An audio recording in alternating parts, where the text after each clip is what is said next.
논어 106번째 시간 안연의 17장에서 19장을 보겠습니다. 17장입니다. 개강자, 문정어, 공자한대. 공자대활.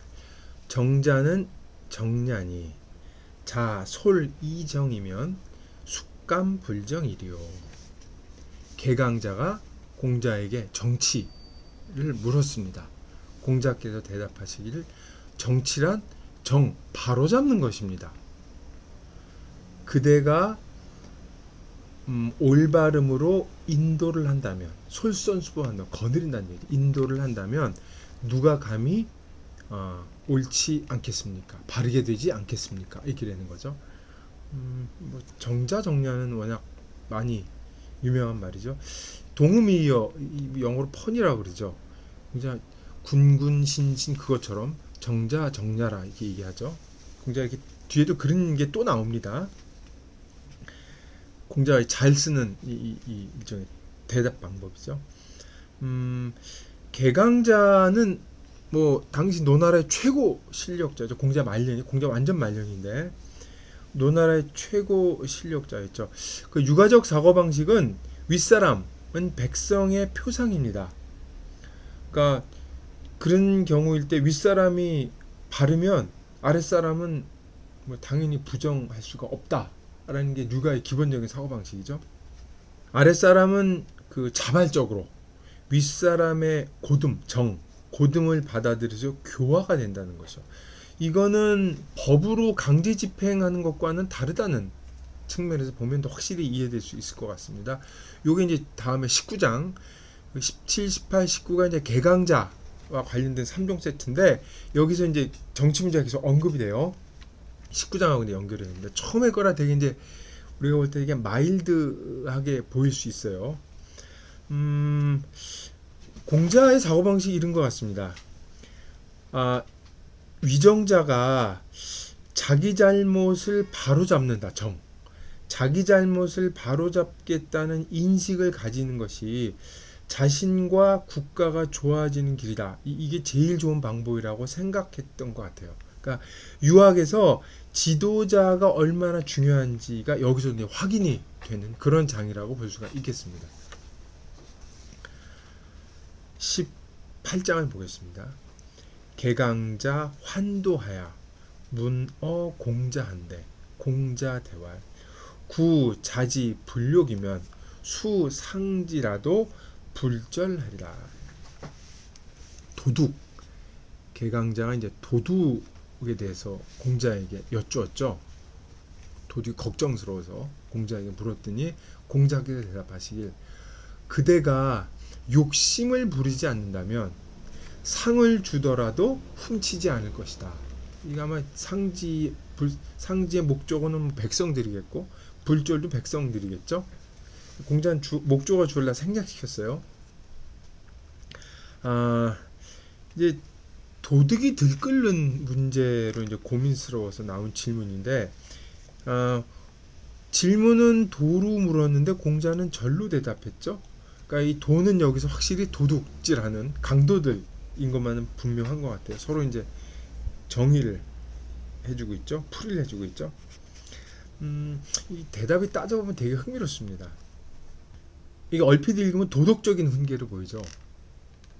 그렇지, 인간은 누구나 욕심이 있어. 그걸 줄이면 다 될 것 같아 라고 얘기를 했는데 그렇게 읽기 쉬운데 여기는 사실 공자다운 비수가 숨겨져 있습니다. 크게 보면 앞에서 얘기한 그 문정어 공자들이 정자는 정야라 뭐 이거와는 다르지 않아서 윗사람이 이 솔선수범하면 된다라고 이제 평범하게 이해할 수도 있을 텐데 실제로 개강자가 노나라를 훔쳤다고 보면 얘기가 달라져요. 당신이 지금 백성들이 도둑질을 많이 한다고 걱정하는데 나라를 훔친 당신은 라는 걸로 읽으면 갑자기 대답이 되게 서늘해지죠. 윗사람이 나라를 훔친 도둑인데 윗사람의 행동을 따르는 백성들이 도둑질하는 건 당연한 거 아닙니까? 라는 뉘앙스가 여기 숨겨져 있죠. 우리는 앞장에서 염유가 이제 게시 집안에 들어가서 게시에게 세금을 걷어뒀을 때 공자가 이제 염유를 두고 이제 제자들한테 공격해라. 어떻게 주공보다 부자인 사람을 더 부자가 돼주게 할 수 있겠냐고 아주 격하게 반응을 한 적이 있었죠. 그걸 생각해 보면 게시는 탐욕으로 굉장히 유명했던 사람이었죠. 공자는 그 부분을 은근하게 찌르고 들어간 거죠. 말이 겉보기에는 되게 온화해 보이지만 속은 상당히 이 비수가 감춰져 있어 살벌하게 읽을 수 있는 부분이라고 생각을 합니다. 19장 보겠습니다. 개강자 문정어 공자왈 여살 무도하야 이취 유도면 하여 있고 하여하니 있고 공자대화 자 위정에 언용살일이요 자 욕선이면 민선의리라 군자지덕은 풍요 소인지덕은 촌이 초상지풍면 필언이니이다 할인이라 이렇게 되는 거죠. 17장에서도 정치를 물었는데 여기서는 정치에 대한 질문이 좀 더 굳혀야 됩니다. 개강자가 정치를 공자에게 물으면서 이렇게 시작을 하죠. 무도한 놈들을 다 죽여버리고 도에 나아간다면 어떻습니까? 공자가 대답하죠. 그대가 정치를 하는데 어찌 살인을 쓴단 말입니까? 살인을 한단 말입니까? 그대가 선행을 하고자 한다면 백성들이 다 선해질 것입니다. 군자의 덕은 바람이고 소인의 덕은 풀입니다. 풀 위로 바람, 풀의 위가 아니라 풀의 바람이 불면 반드시 풀은 누울 것입니다. 이렇게 되는 거죠. 이 19장은 그 계시에게 그 앞에서 했던 그 두 장의 말을 이게 총괄하면서 윗사람으로서의 행실이 어떤 것인지 비유를 써서 이제 보편성을 얻은 유명한 장이죠. 비유가 뛰어납니다. 이 개강자가 공자에게 한 말이 되게 재미있죠.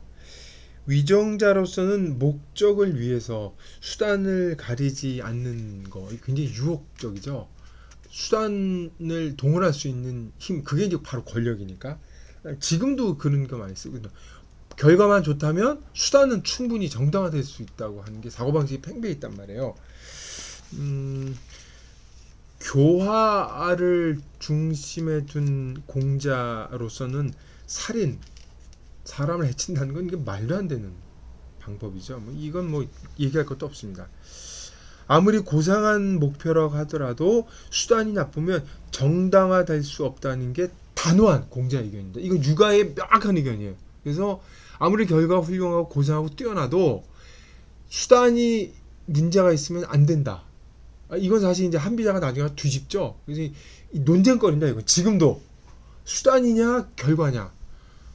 결과가 상당히 좋아서 혜택을 많이 입으면 이 결과를 이렇게 간과할 수 없다는 게 있거든요. 이게 참 어려운 문제입니다. 이게 어려운 문제. 그 부분에 이제 질문을 하니까 어려운 거고 공자는 여기에 대해서 분명히 아니다라고 명확히 육아의 철학을 밝히고 있죠. 그래서 이 장이 이게 중요한 겁니다. 자욕선이면 민선이라고 해서 윗사람의 영향력과 중요성을 분명히 다시 한번 언급을 하고 있죠. 정리를 해서 이때 언급하는 이 자와 민은 뒤에 가서 군자와 소인으로 되풀이되죠. 그러니까 여기서 말한 군자는 유덕자와 무덕자가 아니라 통치자와 관리, 통치자와 그러니까 다스린 사람과 백성의 뜻이죠. 가치 판단에 들어간 게 아닙니다. 여기 덕이라는 말은 특성이라는 말이죠. 이 통치자의 특성은 통치자의 특징적으로 드러나면 바람으로 비유할 수가 있고 소인은 풀에 비유했을 때 이런 얘기죠.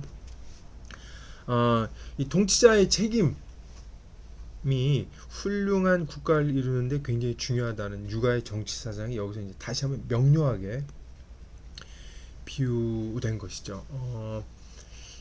이 통치자의 책임은 현재까지도 육아의 핵심 사상으로 지속적으로 남아 있는 거죠. 초상지풍할 때 이 상은 바람이 분다는 것으로 보죠. 워낙 유명한 비유라 뭐 제가 거듭 말씀드릴 필요는 없을 것 같습니다. 이상 106번째 강의를 마치겠습니다.